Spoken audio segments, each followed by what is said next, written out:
I'm Ward Blackwell. Welcome to Front Street 411.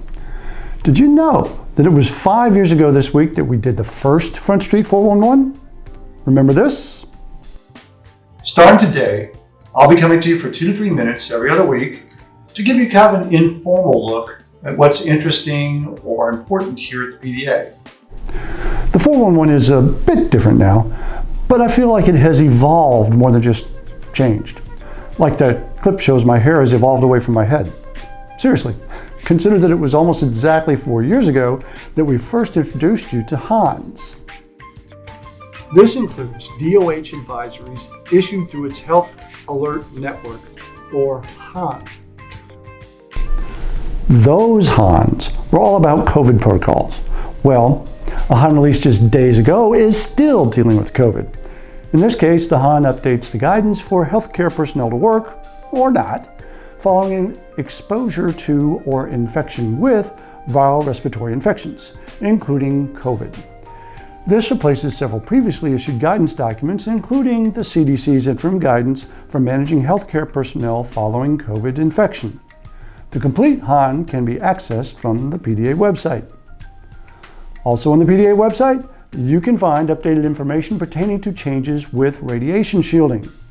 Now, while regulations in Pennsylvania are still not quite in complete sync with the latest ADA guidance, lead aprons are generally no longer required. There are a few exceptions, and thyroid collars are still recommended in most cases. Be sure to check the practice management section of the website or PDA Go app for details and additional updates as they become available. In other government-related news, we've been meeting with DOH officials to improve access in rural areas. As I've shared with you previously, there's potential federal funding for rural health care for which the Commonwealth can apply, and PDA is making sure that oral health care is included in the ask. The latest indications are that it will be. Shifting gears a bit, I'll share with you a few tidbits from last week's meeting of the PDA delegation to the ADA House of Delegates, aka the 3rd District Caucus.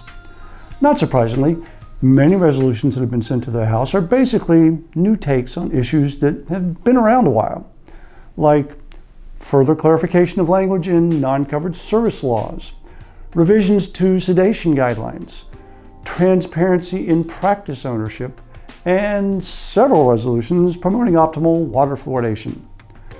But the caucus also reviewed resolutions addressing totally new topics, such as food insecurity among dental students, urging states to adopt regulations awarding additional credit for attending in-person CE courses, and a host of resolutions dealing with fiscal matters and financial oversight at the ADA.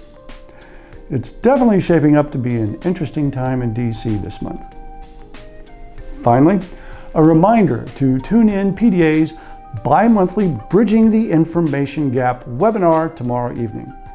PDA leaders will get a little more in the weeds on a few things I've covered today, like ADA resolutions and rural dental care funding, but there will also be some interesting updates on the PDA's tripartite conversion, as well as some updates from our ADA representatives. All of you in leadership positions at any level of the ADA, PDA, or a local society will receive a link that will allow you to access the webinar platform and type in questions for the panelists.